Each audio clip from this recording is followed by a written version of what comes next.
हाय, मैं हूं अंकुर और मैं आज आपको एक ऐसी किताब के बारे में बताने वाला हूं जिसे पढ़कर शायद आपका नजरिया थोड़ा बदल जाए। The monk who sold his Ferrari. इस बुक को लिखा है रॉबिन शर्मा ने। रॉबिन शर्मा द्वारा लिखी गई ये बुक साल 1997 में लॉन्च हुई थी। इस बुक के जरिए लेखक ने मॉडर्न लाइफ में आने वाली डिफरेंट प्रॉब्लम्स को फेस करने का तरीका बताया है। इस बुक में उन्होंने जूलियन मेंटल की लाइफ स्टोरी का एग्जाम्पल देते हुए लाइफ में हैप्पीनेस लाने के तरीके बताए हैं। इस बुक में आपके लिए खास क्या है, आइए जानते हैं। इस बुक को पढ़ने के बाद निश्चित रूप से लाइफ को लेकर आपका नजरिया बदलने वाला है। क्या आपके साथ ऐसा हो सकता है कि एक सन्यासी द्वारा आपको कोई ऐसी स्टोरी सुनाई जाती है जिसके बाद आप दुनिया की सारी सुख सुविधाओं को छोड़कर सन्यास ले लें? शायद नहीं होगा, लेकिन आज हम आपको एक ऐसे फेमस लॉयर की सच्ची कहानी बताने वाले हैं जिसने कि अपनी अरबों की प्रॉपर्टी को छोड़कर सन्यास ले लिया। ऐसा क्या हुआ होगा उनके साथ जो उन्होंने इस तरह की लाइफ चुनी? ये सब बातें आप इस किताब के माध्यम से जानने वाले हैं। इसके साथ ही आपको अपनी लाइफ को लेकर दूसरा ही पॉइंट ऑफ व्यू जानने का मौका मिलेगा। इस बुक के जरिए आप जान पाएंगे कि किस तरह से सिर्फ माइंड को कंट्रोल करके ही आप खुद की लाइफ में हैप्पीनेस ला सकते हैं। लेसन 1।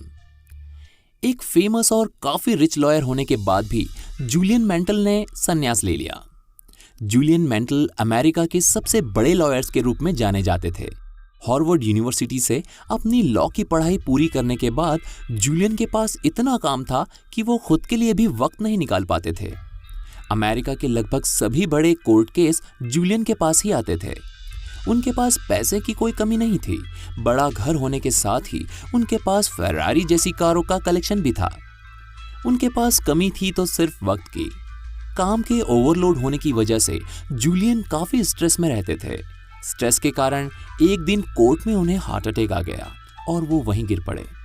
इसके बाद जब जूलियन ठीक हुए तो उन्होंने कोर्ट जाना बंद कर दिया। इसके बाद उन्होंने अपना घर और फेरारी कार बेचने के बाद अमेरिका भी छोड़ दिया। जूलियन सादा जीवन जीने के लिए अमेरिका से भारत आ गए और हिमालय के पास जाकर सन्यासियों के साथ रहना शुरू कर दिया। उन्होंने सन्यासियों के साथ पैदल ही सैकड़ों किलोमीटर चलते हुए लाइफ की मीनिंग खोजने की कोशिश करनी शुरू कर दी। इस तरह से कुछ सालों तक सन्यासियों के साथ रहने के बाद मेंटल को काफी संतुष्टि मिली और उन्हें खुद की लाइफ का मीनिंग समझ आ गया। लेसन 2। एक सन्यासी ने मेंटल को सिवाना सिस्टम के 7 सिद्धांतों के बारे में बताया। पहाड़ों में सन्यासियों के साथ घूमते हुए उन्हें एक सन्यासी ने सिवाना सिस्टम के 7 सिद्धांतों के बारे में बताया।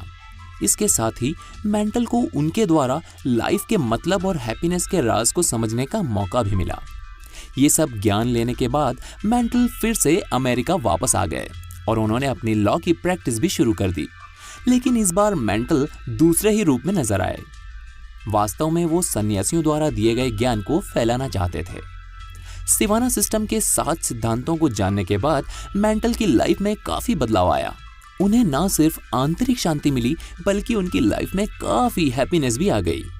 मेंटल एक बार फिर से लॉयर के रूप में काम करने लग गए थे, लेकिन अब वो पहले की तरह स्ट्रेस में नहीं रहते थे, बल्कि वो लोगों को भी उनकी लाइफ में हैप्पीनेस लाने में हेल्प करते थे। अब ये सिवाना सिस्टम के 7 सिद्धांत क्या हैं, हम आपको अगले अध्याय में बताने वाले हैं।